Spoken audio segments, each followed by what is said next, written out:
नमस्कार दोस्तों, जादौन क्लासेस में आपका स्वागत है। आज हम बात करेंगे संयुक्त अधिवेशन के बारे में। किसके बारे में बात करने वाले हैं हम? संयुक्त अधिवेशन के बारे में। ज्वाइंट सेशन, ज्वाइंट सेशन, इसके बारे में हम बात करेंगे। उसके बाद कुछ इंपोर्टेंट फैक्ट्स के बारे में भी बात करेंगे, किससे रिलेटेड? भारतीय संविधान से रिलेटेड। ठीक है, अब ये संयुक्त अधिवेशन होता क्या है, क्या इसकी जरूरत है, क्या कभी ये यूज हुआ है, इसके बारे में हम आगे जानेंगे। ठीक है, शुरू करते हैं संयुक्त अधिवेशन के बारे में। सबसे पहले ये इसका प्रावधान किस अनुच्छेद में है? अनुच्छेद 108 में संयुक्त अधिवेशन बुलाने का प्रावधान है। अब ये संयुक्त अधिवेशन बुलाता कौन है? संयुक्त अधिवेशन सबसे पहला क्या होता है? ये होता है एक बैठक की तरह, लोकसभा प्लस राज्यसभा की बैठक। इन दोनों को, क्योंकि लोकसभा अलग होती है, राज्यसभा अलग, इसकी बैठक अलग होती है और इसकी राज्यसभा की अलग, इन दोनों को एक साथ बैठाते हैं। उस जब एक साथ बैठक होती है, एक संघ अधिवेशन बुलाया जाता है, उसको बोलते हैं संयुक्त अधिवेशन। संयुक्त के मीनिंग क्या है? ज्वाइंट। ज्वाइंट से ही आप समझ में रहोगे कि लोकसभा प्लस राज्यसभा, किन्हीं लोगों को एक साथ बैठाने की बात की जा रही है। एक साथ अधिवेशन मतलब एक साथ लाने की बात की जा रही है, इससे ही आप समझ होंगे। और एक किसको एक साथ लाने की बात की जा रही है? ये की जा रही है लोकसभा और राज्यसभा को एक साथ लाने की बात। ठीक है, अब इसको बुलाता कौन है? संयुक्त अधिवेशन को बुलाता कौन है? तो ये बुलाते हैं प्रेसिडेंट। भारत के राष्ट्रपति संयुक्त अधिवेशन को बुलाते हैं। कब बुलाते हैं, इसके बारे में हम आगे जानेंगे। ठीक है, अब शुरू करते हैं। ये इस प्रावधान के तहत लोकसभा से जरूरत क्या है बुलाने की? सबसे पहली क्या जरूरत है? तो ये लोकसभा से पारित किसी सामान्य विधेयक को राज्यसभा की मंजूरी न मिलने की स्थिति में संयुक्त बैठक के जरिए उसे पारित किया जा सकता है। अब क्या है ये, इसके बारे में हम और इन डिटेल पढ़ते हैं। सबसे पहला, अगर कोई सामान्य विधेयक है, ठीक है, सामान्य विधेयक है, अगर उसको पास कराना है, वो लोकसभा से पास हो गया, लोकसभा से पास होकर कहाँ जाता है? कोई भी विधेयक राज्यसभा में, राज्यसभा ने उसे रिजेक्ट कर दिया।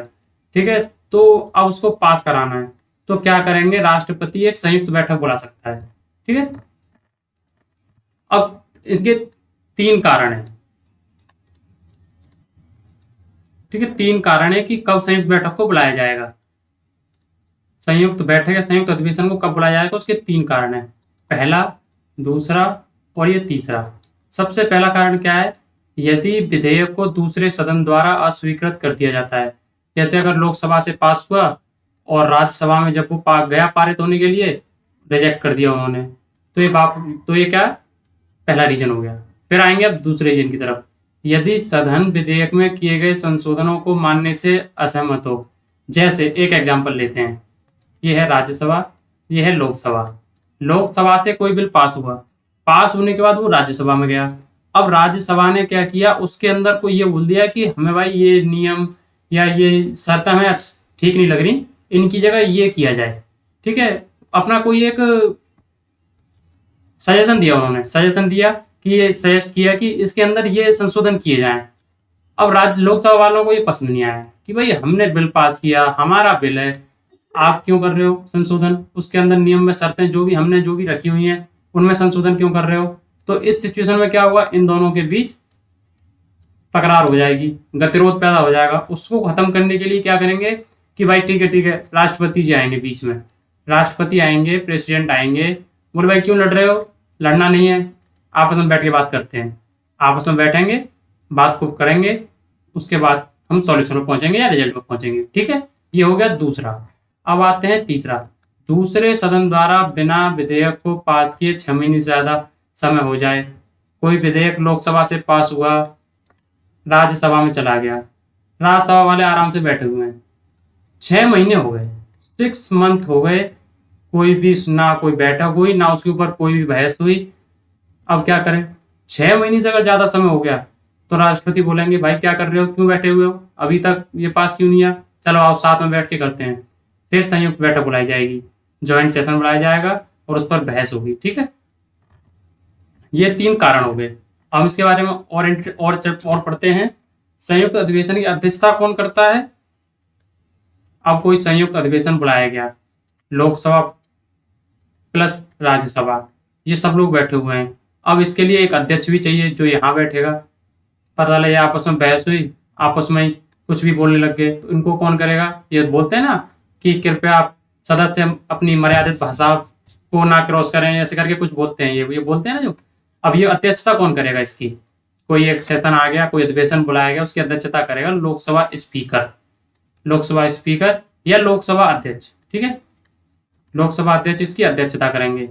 अगर ऐसी कोई सिचुएशन आती है कि लोकसभा अध्यक्ष ही नहीं है, अध्यक्ष गए छुट्टी पर, नहीं है, ठीक है, तो कौन करेगा? तो करेंगे फिर लोकसभा के उपाध्यक्ष।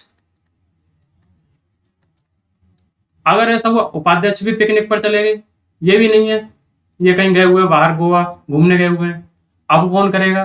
किसी ना किसी को करनी पड़ेगी बिना अध्यक्ष के। भाई बिना बाराती के, एक कोई पूरी बारात है, जब दूल्हा ही नहीं है तो बाराती किस कहाँ जाएंगे? भाई बारातियों को संभालने के लिए तो दूल्हा भी तो होना चाहिए, तो अब उपाध्यक्ष भी नहीं है, अब क्या करें? उपाध्यक्ष नहीं है तो भाई पकड़ के लाओ। किसको पकड़ के लाओ? उपसभापति को। उपसभापति जी आएंगे, किसके? राज्यसभा के। राज्यसभा के उपसभापति, ठीक है। अब ऐसी कोई सिचुएशन उपसभापति भी नहीं है, अगर ये भी नहीं है, अब बड़ी प्रॉब्लम हो गई। अब क्या करें? अब क्या करें? तो भाई ये कहेंगे लोकसभा के अंदर जितने भी हैं, मान लो लोकसभा के अंदर 100 हैं, 50 राज्यसभा के अंदर हैं। अब देखो भाई एजेड कौन है? एजेड से मेरा कहने का मतलब भाई बूढ़ा बड़ा कौन है, कौन समझदार है, कौन समझदारी से काम कर सकता है। चलो भाई आपस में से ही किसी एक को बिठा देते हैं यहाँ पर और उसी से करा लेते हैं, ठीक है। ये कोई पकड़ा यहाँ पर बिठा दिया आपस में से ही कि भाई तुम करोगे अध्यक्षता, ठीक है। ये सिचुएशंस होती हैं, तो ध्यान रखना, अगर लोकसभा का अध्यक्ष नहीं है तो उपाध्यक्ष, उपाध्यक्ष नहीं है तो राज्यसभा का उपसभापति, और उपसभापति भी नहीं है तो फिर आपस में बैठ के किसी एक को बनाकर, वो लोकसभा या राज्यसभा में से किसी एक को बनाकर उनसे अध्यक्षता कराई जाती है, ठीक है। अच्छा, इस टाइम लोकसभा के जो अध्यक्ष हैं वो कौन है? ओम बिरला जी। ओम बिरला जी लोकसभा के अध्यक्ष हैं। अगर ओम बिरला जो अध्यक्ष हैं, इनकी कॉन्स्टिट्यूएंसी क्या है, लोकसभा क्षेत्र कौन सा है? वो है कोटा। कोटा, कोटा से है राजस्थान, ठीक है। ये बैठक हो रही है जो लोकसभा और राज्यसभा की, जो अच्छा याद रहे, जो लोकसभा और राज्यसभा की जो बैठक होगी वो होगी कहाँ? वो होगी सेंट्रल हॉल में। सेंट्रल हॉल, ठीक है, सेंट्रल हॉल के अंदर ये बैठक होगी, क्योंकि लोकसभा के अंदर जो सीटें होती हैं वो सीटों, अब वहां ये नहीं कि राज्यसभा के अगर बैठ जाए, ये भी नहीं है ना राज्यसभा के अंदर लोकसभा वाले बैठ सकते। इसके लिए एक सेंट्रल हॉल होता है, वहां पर ये बैठक होगी, बैठक होगी, अधिवेशन होगा किसके अंदर? सेंट्रल हॉल के अंदर, ठीक है। संयुक्त बैठक का कोरम, कोरम ये वर्ड ध्यान रखना, थोड़ा टेढ़ा मेढ़ा है पर हमारा ही है, क्या कर सकते हैं, है ना। कॉन्स्टिट्यूशन के अंदर पढ़ना पड़ेगा। दोनों सदनों की कुल संख्या का 1/10 भाग होता है। कोरम क्या होता है? अगर संयुक्त बैठक हुई, ये संयुक्त बैठक के लिए कितने होने चाहिए सदस्य, उसको बोलते हैं कोरम। किस मतलब कोरम को पूरा करने के लिए कितने सदस्य होने चाहिए? ये होने चाहिए 1/10। लोकसभा प्लस राज्यसभा के टोटल सदस्य आपने कितने लिए? टोटल हैं आपके 700। ये अप्रोक्स है, मैं बता रहा हूँ एक एग्जाम्पल। तो कितने होने चाहिए? कम से कम 70 सदस्य मेंबर प्रेजेंट होने चाहिए, ठीक है। तो फिर वहां की आगे की कार्रवाई की जाएगी, वरना ये संयुक्त बैठक भी स्थगित कर दी जाएगी अगर इतने मेंबर नहीं है तो, ठीक है। अब तक संसद ने दोनों सदनों के बीच मतभेदों को लेकर कितनी बैठकें की हैं संयुक्त?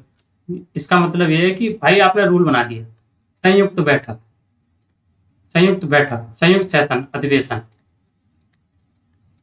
ठीक है, आपने ज्वाइंट सेशन बना दिया। अब उसका यूज कहाँ करेंगे? कहीं यूज हुआ भी है या नहीं हुआ है? बिल्कुल हुआ है। इसका यूज हुआ है 3 बार। 3 बार संयुक्त बैठकों का आयोजन हुआ है। अगर हुआ है तो कहाँ हुआ है, ये भी हम आगे जान लेते हैं। सबसे पहला कब हुआ था? ये हुआ था 1961 के अंदर, वर्ष 1961 के अंदर एक 1961 के अंदर एक अधिवेशन, संयुक्त अधिवेशन बुलाया गया। क्यों बुलाया गया? ये था दहेज निषेध विधेयक, ये था दहेज निषेध विधेयक 1960। इसमें क्या हुआ था? लोकसभा से पास हुआ, राज्यसभा में नहीं हुआ, इसलिए संयुक्त अधिवेशन बुलाना पड़ा था, ठीक है। आगे चलते हैं। दूसरा कब बुलाया गया? ये बुलाया गया था 1978 में। 1978 में ये बुलाया गया था। इसका क्या रीजन था? ये था बैंकिंग सेवा आयोग निरसन विधेयक। कौन सा था? 1977। 1977 का विधेयक था वो, उसको लेकर संयुक्त बैठक बुलाई गई थी। ठीक है। फिर तीसरा हुआ था संयुक्त बैठक कब की गई? 2002 में। किस विधेयक के लिए? आतंकवाद निरोधक कोटा, आतंकवाद निरोधक विधेयक 2002 को लेकर राज्यसभा में जब वो पारित नहीं हुआ तो इसके लिए एक ज्वाइंट सेशन बुलाया गया और इसको पास कराया। ठीक है। ये 3 बार यूज हुआ अभी तक। अच्छा, ये करते हैं निम्न में से, अब तो कुछ क्वेश्चंस कर लेते हैं, कुछ क्वेश्चंस। ठीक है। निम्न में से कौन सा अनुच्छेद कहता है कि राज्य में एक राज्यपाल होगा? कौन सा अनुच्छेद कहता है कि राज्य के अंदर एक राज्यपाल होगा? ये होता है अनुच्छेद 53। और 155, अनुच्छेद 155 ये क्या कहता है? ये बताता है राज्यपाल की नियुक्ति के बारे में। ठीक है, याद रखना, राज्यपाल की नियुक्ति को लेकर कौन सा अनुच्छेद आता है? 155। राज्य का महाधिवक्ता किसके प्रति जिम्मेदार होता है? ये होता है राज्यपाल के प्रति। राज्यपाल के पास अध्यादेश जारी करने की एक अध्यादेश, अध्यादेश का मतलब ऑर्डिनेंस। ठीक है। ऑर्डिनेंस पारित किस अनुच्छेद के तहत करता है? 213। राज्यपाल करता है 213 अनुच्छेद। अनुच्छेद 213 राज्यपाल को पावर देता है कि राज्य के अंदर वो कोई भी अध्यादेश जारी कर सकता है। ठीक है। यही पावर राष्ट्रपति को कौन सा अध्यादेश देता है? ये राज्यपाल जो है वो करेंगे स्टेट के अंदर, जबकि राष्ट्रपति करेंगे पूरे भारत के अंदर। ठीक है। ये कौन सा है? ये है 123 अनुच्छेद 123 राष्ट्रपति को पावर देता है अध्यादेश जारी करने के लिए, और राज्यपाल को कौन पावर देता है? 213। आगे चलते हैं। NITI Aayog, national institute for transforming India के वर्तमान सीईओ कौन है? अमिताभ कांत इसके वर्तमान सीईओ हैं। ठीक है। इसके चेयरमैन कौन होते हैं? ये होते हैं, ये फिलहाल अभी करंट में है नरेंद्र मोदी। और होते गए प्रधानमंत्री, जो प्रधानमंत्री होंगे वो इसके चेयरमैन होंगे। नीति आयोग काम क्या करता है? ये थिंक टैंक की तरह काम करता है, थिंक टैंक की तरह ये काम करता है सरकार के लिए। नीति आयोग पहले भी था, बस का नाम बदल गया। पहले था योजना आयोग, योजना आयोग, योजना आयोग था। अच्छा, नीति आयोग, ये फिर ये नीति आयोग कब बना? ये बना, इसकी डेट यहां दी हुई है 1 जनवरी 2015। ठीक है। 1 जनवरी 2015 में नीति आयोग बना। ठीक है, ये याद रखना। ये बता दिया कि 1 जनवरी 2015 के अंदर। लोकसभा की बैठक का आयोजन करने के लिए कोरम क्या है? अब कोरम भी वर्ड आ गया ना, ये थोड़ा कॉम्प्लिकेटेड वर्ड था, इसलिए मैंने इसको एक अलग एक्सप्लेन करने के लिए अलग रखा है बिल्कुल। ठीक है। आयोजन करने के लिए कोरम क्या है? कोरम लोकसभा सदस्यों की वह न्यूनतम संख्या है, मिनिमम नंबर है जिनकी उपस्थिति में सदन का कार्य संपादित होता है। ठीक है, मतलब क्या समझ में आया? लोकसभा सदस्यों का वह न्यूनतम संख्या है जिनकी उपस्थिति में सदन का कार्य संपादित होता है या कार्य किया जाता है। यह प्रत्येक सदन में पीठासीन अधिकारी समेत कुल सदस्यों का 10वां हिस्सा होता है। पीठासीन अधिकारी क्या होता है? पीठासीन अधिकारी ये कौन से अधिकारी होते हैं? ये कुछ नहीं है, ये अध्यक्ष और उपाध्यक्ष, इन्हें ही पीठासीन अधिकारी बोला जाता है। ये याद रखना। ठीक है, इस कंफ्यूज मत, कहीं भी कंफ्यूज होना नहीं है आपको। पीठासीन अधिकारी अगर कहीं बोला जाता है तो आपको सीधा अध्यक्ष और उपाध्यक्ष की तरफ, सीधा ध्यान अध्यक्ष और उपाध्यक्ष की तरफ जाना चाहिए। अधिकारी समेत कुल सदस्यों का 10वां हिस्सा होता है। इसका अर्थ यह है कि लोकसभा में कोई कार्य करना है तो कम से कम 55 सदस्य अवश्य उपस्थित होना चाहिए। अब ये 55 ही क्यों बोला गया? क्योंकि 552 टोटल नंबर होते हैं, तो इसके अप्रोक्स समथिंग 55 होने चाहिए, इसके तब ये कार्रवाई कोई शुरू की जाएगी। ठीक है। और लोकसभा के लिए कोरम संबंधित नियमों का उल्लेख किस अनुच्छेद में किया गया है? अनुच्छेद 100 के 3 के अंदर लोकसभा का उल्लेख किया गया है, संबंधित नियम होगा कि कौन कौन से नियम होंगे। आगे चलते हैं। राज्यसभा में कितने सदस्य राज्यों और केंद्र शासित प्रदेशों से चुनकर आते हैं? 238। क्वेश्चन समझना, राज्यसभा में कितने सदस्य राज्यों और केंद्र शासित प्रदेशों से चुनकर आते हैं? 238। टोटल कितने होते हैं? टोटल होते हैं सदस्य 250। 12 किधर गए? 12 कहाँ गए? 12 किए जाते हैं प्रेसिडेंट द्वारा मनोनीत, राष्ट्रपति द्वारा मनोनीत किए जाते हैं, राष्ट्रपति के द्वारा मनोनीत। अभी टोटल कितने हैं? 245। इनको हम कैसे डिवाइड करेंगे? 229 प्लस 4 प्लस 2। अब कैसे? ये हैं राज्यों से चुनकर आए, जो राज्यों से चुनकर आए कितने हैं? 229। केंद्र शासित प्रदेशों से चुनकर आए कितने? 4। 2 कौन है? आंग्ल भारतीय, एंग्लो इंडियन, ठीक है, जो मनोनीत किए गए।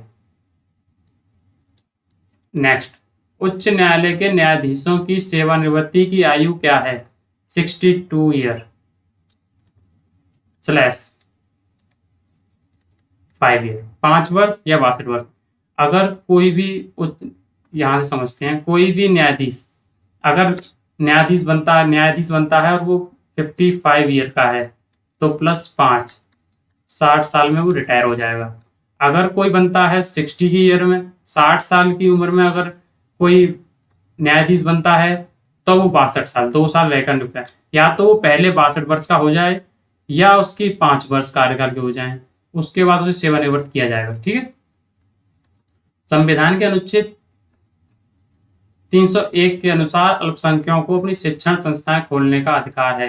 किसको? अल्पसंख्यकों को, माइनॉरिटी को, ठीक है। माइनॉरिटी को कौन अधिकार देता है? अनुच्छेद 301 की वो अपने शिक्षण संस्थान खोल सकते हैं। Thank you.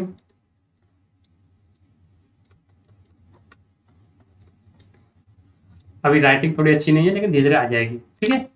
Like, subscribe and share करना ना भूलना, ठीक है। Thank you.